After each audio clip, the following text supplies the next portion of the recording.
Xoş gördük sizi. Bizim Tiaspress nəşriyyatının təşəbbüsü ilə Ana dilimizi qoruyaq layihəsində növbəti çəkilişdə və mənim növbəti qonağım Bakı Dövlət Universitetinin professoru, televiziya tənqidçisi və eyni zamanda filologiya elmləri doktoru Qulu Məhərrəmlidir. Qulu müəllim, xoş gördük sizi. Xoş gördük sizi də, bizim tamaşaçılarımızı da. Qulu müəllim, Tiaspress nəşriyyatının bu Ana dilimizi qoruyaq təşəbbüsü ilə mən sizin kimi dəyərli insanlarımızın fikirlərini bu platformada təqdim etmək şəraitini yaratdıqlarına görə onlara təşəkkür edirəm. Və həm də bugün elə istəyirəm televiziyadan başlayaq. Çünki son günlərdə televiziya ilə bağlı tənqid ümumiyyətlə bunun bir dalğa kimi gedir, artır, azalır. Əsas məsələ bugün bizim həm də bir kütləvi informasiya vasitələri nümayəndələri olaraq son 30 ildə bu televiziya və mətbuatın nə qədər gözümüzün qabağında dilinin dəyişdiyinin şahidi olduq. Kifayət qədər aqressiv dəyişikliklər gördük və siz də təbii ki, bu işin içində olan bir insan kimi məni əsas narahat edən həm də budur ki, biz get-gedə daha aqressivləşirik. Çünki bu oxucunu və yaxud tamaşaçını saxlamaq naminə daha səs-küylü layihələr etməyə çalışırıq. Əvvəllər belə şeylər yox idi. Yəni bunun bir piki varmı və yaxud oldu, artıq öz yerini tutacaq, yoxsa necə? Necə görürsünüz bunu? Məşhur Fransız filosofudur. Bunun bir sözü var. Deyir ki, dünyada iki böyük kəşf var.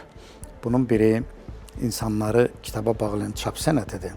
İkincisi isə insanları o oxumaqdan, kitabdan qopardan televiziyadır. Amma indi biraz da dərinə getsək, təkcə televiziya deyil, həm də internetdir. Bəli. Çünki internet də tamaşaçıları televiziyadan qopardıb. İndi böyük bir məkan var. O cümlədən dilin də tətbiq olunduğu, işləndiyi çox böyük məkandır. Mediadır, televiziyadır, radiodur, indi sosial şəbəkələrdir. Nə proses gedir? Əlbəttə ki, bax o dediyiniz aqressiya, dediyiniz tamaşaçı auditoriyası uğrunda mübarizə, bunlar birinci növbədə təəssüf ki, tam ali məqsədə xidmət eləmir. Yəni, tamaşaçı uğrunda mübarizə, reklam uğrunda mübarizədir. Bir çox hallarda maddiyyət uğrunda mübarizədir. Həm də, bəli. Yəni, onların iki yerə bölürük də. Məsələn, büdcədə maliyyələşən televiziyalar var, bir də kommersiya. Düz onlar da müəyyən büdcə alırlar, amma daha çox özlərini dolandırmaq üçün müxtəlif layihələr eləyirlər. Bir çox sensasiyalar uydurulur, düzəldilir. Verilişlərdə bunu belə dramaturgiyasından anlamaq olur ki, bu belə süni şəkildə toqquşdurulub ki, bu belə qalmaqal olsun, kimsə baxsın, baxanların sayı çoxalsın, sosial şəbəkəyə təsir olsun və sosial media marketinqi də bunun ardınca gəlir. Çünki həmin o SMM olmadan indi materialları yaymaq çox çətinləşir. Mənə elə gəlir ki, çox adi proseslər gedir. Zaman-zaman belə hayküylər olub, o dəniz qabarması kimi dalğalar çırpılır qayalara, sonra geri çəkilir, tam o lan vəziyyəti alır. İndi də o proses gedir. Amma indi fərq nədədir? Fərq oydu ki, əvvəl yuxarıdan tənqid olunurdu bu cür davranışlar, bu cür dilə qarşı, milli dəyərlərə qarşı, etik normalara qarşı, yəni davranışın normadan kənara çıxmasın, dünənə qədər yuxarıdan tənqid olunurdu. Məsələn, Milli Məclisin deputatları bu barədə danışırdı, mütəxəssislər danışırdı. İndi artıq bu dəfə bazarın içərisindən, şov əhlinin içərisindən özləri artıq kateqoriya etibarı ilə orada da belə də aşağı var, orta var, bir də ali liqa var. Bax, o ali liqanın nümayəndələri indi bu cür, deyək ki, qayda pozmalarına qarşı çıxırlar. Bu adamlar üçün sanki müqəddəs heç nə qalmır. Nə istəsəm deyirəm, necə istəsəm deyirəm və tək mənə cəmaat baxsın, məni toya çağırsınlar, məni məclis aparmağa çağırsınlar, tək pul qazanmaq olsun. Gündəmdə olum. Yəni, bu da bir xəstəlikdir. İnsanlar bəzən görsən ki, sosial şəbəkədə olsun. Status yazmaq xatirinə nəsə yazır ki, məsələn deyirəm də, Bakı sabahın xeyir. Ya mən nə bilim, yəni hərəkətdə mən varam, mən mövcudam. Bəs Qulu müəllim, burada biz dilimizi necə qoruyaq? O baxımdan ki, bax siz dediniz, sosial mediadan danışırıq. Burada alqoritmlər bizi əməli başda sıxıb. Yəni biz artıq 3 saniyəyə tamaşaçını qazanmalıyıq, nə bilim, 1 dəqiqədən artıq baxmırlar, reelslər və s. Bu bizim də reallığımızdır bugün. Amma bunun fonunda biz də mümkün qədər dil baxımından nələrisə kəsməyə çalışırıq ki, bu qədər uzun olmaz, bunu 2 cümlə ilə ifadə et, bunu 1 cümlə ilə ifadə et. Yəni bu özü belə bizim dilimizi biraz bax bu təhdid altına almırmı? Məsələn, çox dillə bağlı həyəcan təbirləri çalınır. Mən bu fikirdəyim ki, çox yüksək dərəcədə belə dərin narahatlığa dəymir. Necə ki, bulağın suyu ilk dəfə yerdən su çıxanda arteziyan olsun ya bulaq qazılanda falan lil gəlir, sarı olur su, çirkli olur falan. Amma axdıqca o şəffaflaşır, durulaşır. Bəli. Sosial şəbəkələrdə də elədir. Yəni bu insan şuurunun bir nöqtəsi vardır, bunun bir özəlliyi var. Ümumiyyətlə insan təbiəti etibarıyla norma pozuntusuna çox maraq göstərir. Həm də kimdir insanlar məsələn nə istəyirlər? Bu məşhur deməli qərbdə də yayılmış bir pritçatda belə deyir. Körpünün bir tərəfində əyləşib dilənçi, o birisi tərəfində də oturub filosof, amma bu da dilənçi vəziyyətinə düşüb. Bu burada yazır ki, mən filosofam, bəs mənə yardım eləyin, yaşayım. O bu tərəfdə yazır ki, mən dilənçiyəm, mənim dolanışığımı təmin eləyin. İnsanlar gəlir filosofa baxır, amma pulu dilənçiyə verirlər. Bilirsiniz niyə? Çünki insanlar heç vaxt filosof olacaqlarını düşünmürlər. Amma nəticə etibarıyla dilənçi olacaqlarını düşünürlər. Ki, sabah bu proses ola bilər. Ona görə burada belə insan psixologiyasına bağlı olan çox maraqlı məqamlar var. Mən düşünürəm ki, bax dilin də burada çəkdiyi problemlər var, mədəniyyətində, milli dəyərlərində. Amma indi bizim bu reallıqda fəlakət odur ki, bunlar hamısı bir yerdədir. Dəyərlər tapdalanır, insan şəxsiyyəti alçaldılır, ailə, uşaq, övlad, bilmirsən bu rəqabətdir, bilmirsən bu söyüşdür. Onların pozulmasına şükür edirsən. Əlbəttə, ümumiyyətlə bir mənəvi yoxsulluq, bilməm siz onu müşahidə edirsiniz ya yox. Mən məsələn ictimaiyyət içində oluram, çalışdığım kollektiv var, ən aşağısı bir yerdə işləyirəm və sağa sola baxanda mən görürəm insanlar necə belə yoxsullaşıblar, necə kasıblaşıblar. Bu bəlkə ona görədir ki, biz mütaliədən uzaqlaşmışıq. Əlbəttə ki, bəs insanı insan eləyən, onu fərqləndirən, ona ruh verən nədir? Onun aldığı informasiyadır, oxuduğu kitabdır, biliyidir. Və yaxud əksinə də oxumursansa sən balacalaşırsan. Yəni oxumursansa başqa bir canlıya yaxınlaşırsansa ki, onun əsas instinkti nədir? Yesin, varlığını qorusun və digər tələbatlarını ödəsin. Və o tələbatların içərisində mənəviyyatla, dillə, şuurla bağlı heç nə yoxdur. Ona görə oxumayanda sən o cür olursan, oxumaqla özünü mənəvi cəhətdən zənginləşdirirsən. Budur məsələ. Mən burada bir əlifba ilə bağlı elə qeyd etmək istəyirəm, oxumaqdan söz düşmüşkən. Yəni çox bəsit bir misal çəkirəm. Tutaq ki, bu günün, yəni bu ən son Z nəslidir də səhv eləmirəmsə, ondan sonra daha bir nəsildə alfa da var deyirlər. Yəni deyək ki, bu gün 20-30 yaşlarında olan bir gənc çox istedadlıdır, həqiqətən də kifayət qədər istedadlıdır, amma deyək ki, o 50 il öncənin, 100 il öncənin məlumatlarını mənimsəmək istəyir. Yəni bu mənbələr də 50 il öncə kirilcə idi, 100 il öncə əski əlifbada idi. Yəni bizim son 100 ildə 3 dəfə əlifbamızın dəyişdirilməsi. İndi bu gün şükür Allaha artıq oturuşub deyə bilərik, amma bunun özü sizcə təsadüfi idi, yoxsa məqsədli idi ki, məsələn, bu gün mən babam nə yazıb oxuya bilmirəm. Bax, bu özü, yəni sizcə qəsdən bizim üzərimizdə aparılan bir oyun idi, yoxsa sadəcə bir təsadüfi gedişdir? Bu əslində çox ciddi məsələdir və milli kimlik, milli varlıq, milli şuur, milli tərəqqidən danışanda bu məsələdən mütləq danışmaq lazımdır. Yəni, məsəl üçün, əlifba dəyişkənliyi, məsələn, 20-ci əsrdə təxminən baxın, ərəb əlifbası, ondan sonra biz 20-ci illərin sonunda keçdik Latın əlifbasına, ondan sonra gəldi yenə Kiril əlifbası və nəhayət müstəqillik dövründə biz yenidən qayıtdıq Latın əlifbasına. Bir əsrdə 4 dəfə əlifba dəyişkənliyi var. Əlbəttə ki, bunlar hamısı bilərəkdən şuurlu şəkildə edir. Ona görə bax, əlifba ilə bağlı bu dəyişikliklər nəsillər arasında əlaqəni qırır. Bəli, elə məqsəd də odur. Bax, o dediyiniz ki, biz babamızın yazdığını oxuya bilmirik, o təkcə hərfi oxumamaq deyil, babalarımızın düşüncəsindən uzaq qalırıq. Bəli. Onların çıxışlarını, nitlərini, yazılarını, filanlarını. Nə yaxşı ki, bax, indi sabitləşmiş əlifba şəraitində o mənbələri artıq Latın əlifbasına keçirik və yaya bilirik. Məsələn, Əkinçi qəzetinin deyək ki, bütün nömrələri, Füyuzatın o dövrdə məsələn çox böyük bir işi görür. Ada Universiteti Cümhuriyyət dövründə mövcud olmuş və 2 il çıxmış Azərbaycan qəzetinin hamısı Latın əlifbasına keçirilib və 20 cild təxminən kitab buraxılıb. Bu, deyərdim ki, bizim Azərbaycan çərçivəsində ən böyük layihələrdən biridir. Çox savab işdir və onunla da o qədər gözəl mütəxəssislər məşğul olur. Oxuduqca onları ləzzət alırsan, o dövrü görürsən. Bəli, bəli. Və siz eyni zamanda Qul müəllim Azlex elektron lüğətlər toplusunun, yəni bu layihənin baş redaktoru kimi sizi tanıyırıq eyni zamanda. Əla təşəbbüsdür və nə yaxşı ki, bu da eyni zamanda oldu. Çünki ki, dediyimiz o elektron platformada biz ən azı bir sözü dəqiqləşdirmək istəyəndə baxırıq, amma bununla belə bütün bu layihələrlə bərabər yenə də bizim çox əziyyət çəkdiyimiz məqamlar var. Məsələn, vurğu məsələsini qeyd etmək istəyirəm. Bunu yenə də daha çox jurnalistlər əziyyət çəkirlər, aparıcılar danışıqda, çünki çox yeni sözlər gəlir və bəzən bizdə bu qayda konkret olmadığına görə bəzən bir yeni sözlə tanış oluruq və mən baxmalıyam ki, indi təsəvvür edin mənim işim nə qədər çətindir. Mən baxmalıyam ki, görəsən bunu Qulu müəllim necə tələffüz edib, digər necə tələffüz edib. Ən azı bizim inandığımız bir neçə insanların vurğularına baxıb istinad etməliyik və yaxud ona heç vaxtımız olmur. Bu söz artıq işlənməlidir, təcrübəlidir, bu mətn oxunmalıdır. Mən hara istinad edim? Hətta Wikipedik məlumatlarda belə onlar vurğunun işarəsini qoyurlar. Biz sözü ilk dəfə tanış olanda belə girib görürük ki, bunun vurğusu axırdadır. Amma bizdə bu da yoxdur. Yəni var, dediyim kimi tutaq ki, Azlexə girə bilərəm, digərlərinə girə bilərəm, hətta Wikipediyaya girə bilərəm. Amma bu sözü ilk dəfə eşidirəmsə, orada o vurğunu görmürəm. Bunu necə həll edək? Çox sağ olun. Bizim gördüyümüz işi dəyərləndirirsiniz.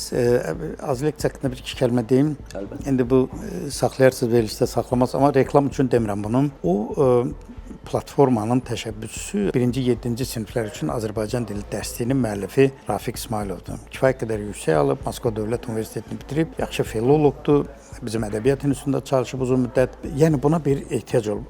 Amma bunun üstünlüyü odur ki, digər platformalardan fərqli olaraq bu bir adamın maliyyəsi üzərində qurulur. Məsəl üçün nəşriyyat pul qazanır və onu Azlexin üzərinə qoyur. Bəli. İndi onun üzərində çox güclü iş gedir. Hər şey maliyyə bağlıdır. Məsələn, onun ayrıca Wikipediyasını biz yaradırıq. İndi bu dəqiqə məlumatlar ki, çox sürətli və bolluqdur. Ona görə biz də ona uyğunlaşmağa çalışırıq. Və orada dediyiniz məsələ həll olunub. Məsələn, bütün alınma sözlərin vurğusu var və həm də bunlar tələffüz olunur. Yəni səsli şəkildədir. Həmkarlarımızın, eləcə də adi istifadəçilərin vəziyyətini nəzərə alıb, o tələffüzü eləyir orada. Məsəl üçün, peşəkar diktor onu tələffüz eləyir. Yəni istənilən vaxt istənilən söz ağır layihədir. Çox ağır layihədir. Özü də bilirsiniz, yəni proqramlar heç birisi pulsuz deyil. Bizim ümumiyyətlə, yəni bəzi ölkələrdən siz həmişə misal gətirirsiniz. Bizdə bax bu vurğu hara düşməlidir alınma sözlərdə. Bu konkretdir yoxsa yenə də dəyişikdir? Yox, yəni bu belə ənənəvi olaraq müəyyənləşmiş bir qaydadır. 99-cu ildə bir televiziya nitqi və ədəbi tələffüz adlı kitabım nəşr olunub. Orada tamamilə bunlardan bəhs edilir və xüsusi bir bölmə həsr olunub. Alınma sözlərdə vurğu hara düşür, necə tələffüz olunur və necə. Məsələn, orada da sıra verilir də. Biz də bilməliyik, yəni bu televiziya, radioda çalışan reportyorlar da bunu bilməlilər ki, Azərbaycan dilində vurğu həmişə sözün axırıncı hecasının üzərinə düşür. Məsələn, ingilis dilində əvvələ düşür. Fransız dilində vurğu həmişə sona düşür. Alman dilində, xüsusən şəxs adlarında falanda birinci hecəyə düşür. Bunlar belə yadda saxlamaq deyəm, çox deyil axı. Amma bizə qarışıqdır da, belə başa düşürəm. Yəni təcrübədə qarışıqdır. Təcrübədə qarışıqdır, ona görə ki, qarışdırırlar. Yəni bu axı bir də məsələn diktorlar, xəbər oxuyanlar o şöbədə həmişə vurğu lüğəti olmalıdır. Ənənəvi olaraq belə olur. Məsələ o. O söz yoxdursa qaydalar var da. Yəni bunu bir təcrübədən necə olur? Bəzən lap qanunda da ya bir məsələni həll eləyəndə ona uyğun qayda olmasa belə dərhal təcrübəyə əsaslanırlar. Ki məsələn buna yaxın söz var, bu necə tələffüz olunur? Bu şəkildədir. Ona görə məsələn axı bir vurğunu yanlış deyəndə bu şəxs adına aid olan bir söz tutaq ki, bir başqa məna kəsb eləyir. Məsələn, Kosu tapın bir film var idi. Onu bizim diktorlardan biri yanlış demir ki, o Kosu tapın demir. K-nı düz tələffüz eləmədiyinə görə tamam başqa məna almış. Yəni kos artıq bu da top mənasındadır. Halbuki bu şəxs adıdır. Məsələn, baxın, Türkiyə nümunəsində indi demirəm, bayaq qeyd elədik, bu məsələyə yenə gələcəm. Mən məsələn 2 hava limanında fikir verdim bu məqam. Doğrudan özümü də biraz düşündüm ki, bu görəsən bizdə natamamlıq kompleksidir, yoxsa biz daha düz danışırıq. Məsələn, İstanbulda hava limanında elan edir, deyir ki, filan uçağımız Domodedovo havaalanına doğru qalxır. Domodedovo. Amma biz hətta Domodedovo, biz hətta Domodedovo deməyə çalışırıq ki, biz Rusdan da yaxşı deyəcəyik bunu. Yox, çünki o Domodedovo bizdə o cür formalaşıb. Biz onu əvvəldən o cür Domodedovanın şəkli, söz şəkli, tələffüz şəkli bizdə o cürdür. Aeroport adlarında məsəl üçün Fransada Orly aeroportu var da, bunu çox adam yanlış Orly aeroportu. Yəni bunu bilməlisən ki, bu şəkildə. Ya və yaxud da Rusiyada Vnukovo Yəni bunu bilməlisən ki, bunun tələffüzü Mesela belədir. Türkler ona Vnukova da deyir və çox rahat da deyirlər. Onları buna rahat etmir. Məncə burada biz yəni qardaş Türkiyədən nümunələr gətirsək xeyli uzacaq və burada aləm qarışacaq bir-birinə vurğu baxımından.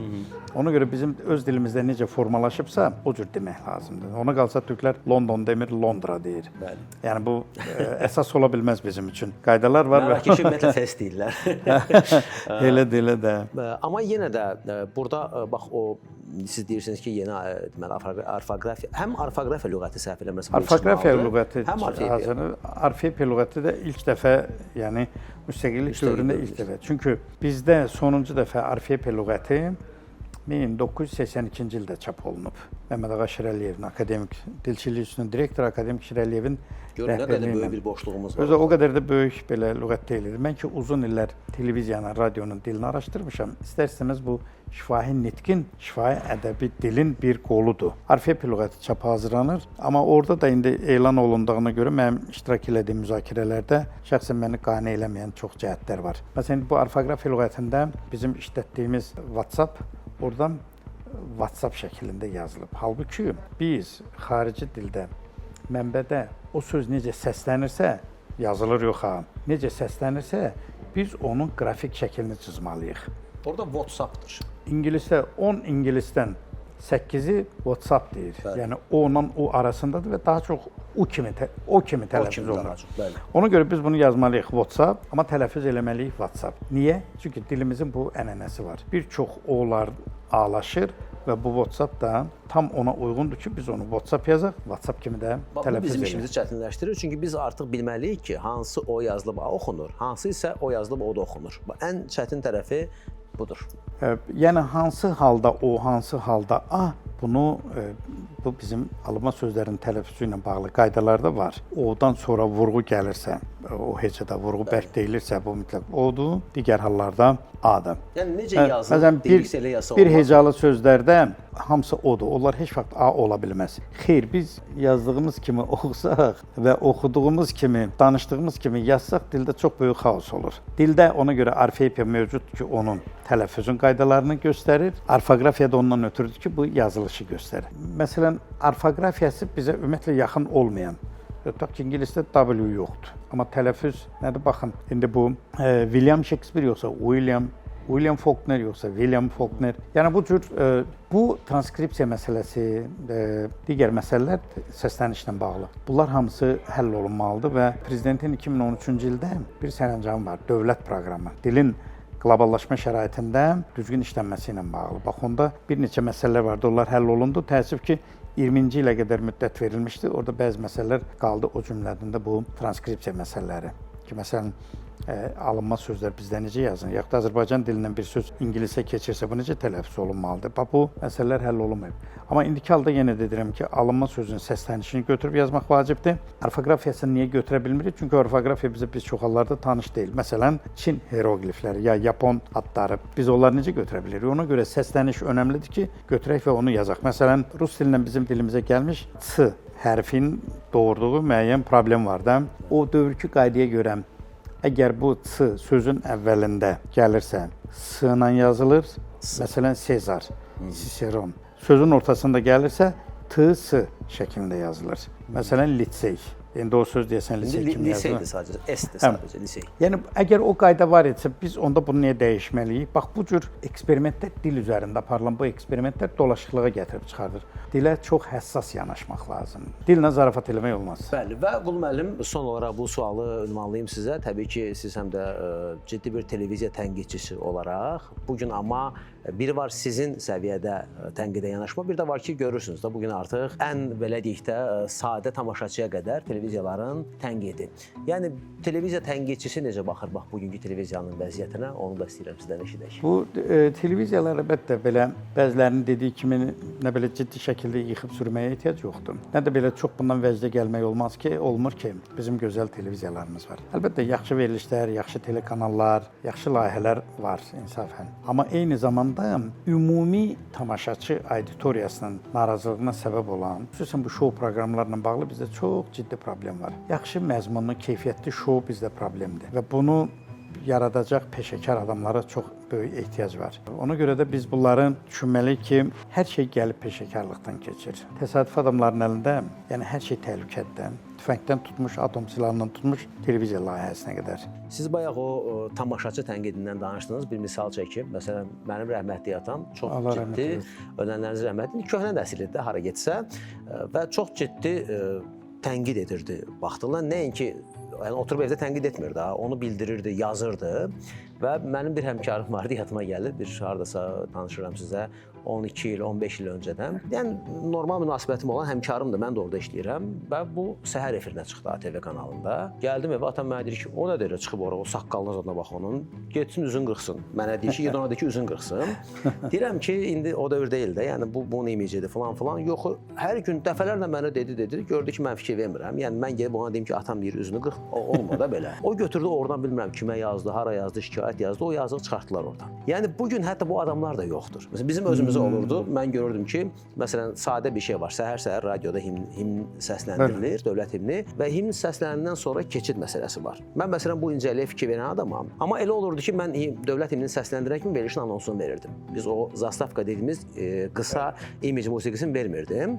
Amma özüm də bilirdim ki, bu düz deyil. Deyirdim ki, bunu eləyirəm. Görəsən bu nə qədər adam hiss edər. Və doğrudan da bir yaşlı dinləyici zəng elədi radioya. Radio yox, zəng edib Mədəniyyət Nazirliyinə. Oradan da bizə zəng etdilər ki, düzdür, bu bizim işimiz deyil. Yəni Amma bilməyiniz lazım. Adam bizə zəng edir, biz istəyirik sizə bildirək ki, adam deyir ki, dövlət himnindən sonra dərhal niyə siz anonsa keçirsiniz? Anonsa biraz istər-istəməz ritmikdir falan və mən dedim ki, mən o kişini görmək istəyərdim, halal olsun. Çünki bizi formalaşdıran bax o adamlardır. O tamaşaçılardır, o dinləyicilər. O həssaslıqdır, doğru.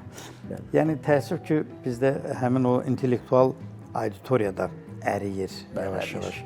Bir məhdudlaşma var. Çünki insanlar oxumur, mütaliə eləmir. Zövqə bağlı olan məsələdir. İndi bizdə saqqal olanların sayı çoxalıb, efirdə artıq onların təmsilçiləri... Amma olmazdı da belə bir şey. Olmaz, siz nə danışırsınız? Vaqif Mustafazadəni uzun müddət efirdə göstərmirdilər bığına görə. Bəli. İndi bu adam belə də cazdır və belə özü belə rahat ifadə edir. Onun başını oynatırdılar. İndi hər şey ölçüdə olmalıdır. Əlbəttə uzun saqqalla efirə çıxmaq deyil, amma indi birisi üslub olaraq belə, üslub da hər kəs öz üslubunda görünür. İndi biz onlara da çox qadağan eləyə bilmirik. Amma efirin mənə sirayət eləyib. Mən məsələn heç vaxt onu özümdə efirin öz ölçüləri var, tələblər var və ona görə efir də ona görə ucadır ki, bax o qaydaların üstündədir. O pozulan kimi o müqəddəslik də pozulur. Bir mənalı elə. Qulum müəllim, təşəkkür edirəm sizə. Çox sağ olun, dəyərli vaxtınızı ayırıb gəldiniz və əminəm ki, sizin bu dəyərli tövsiyələrdən, məsləhətlərdən də bizim tamaşaçılar faydalanacaqlar. Təşəkkür edirəm, uğurlar sizə. Çox sağ olun. Sağ olun.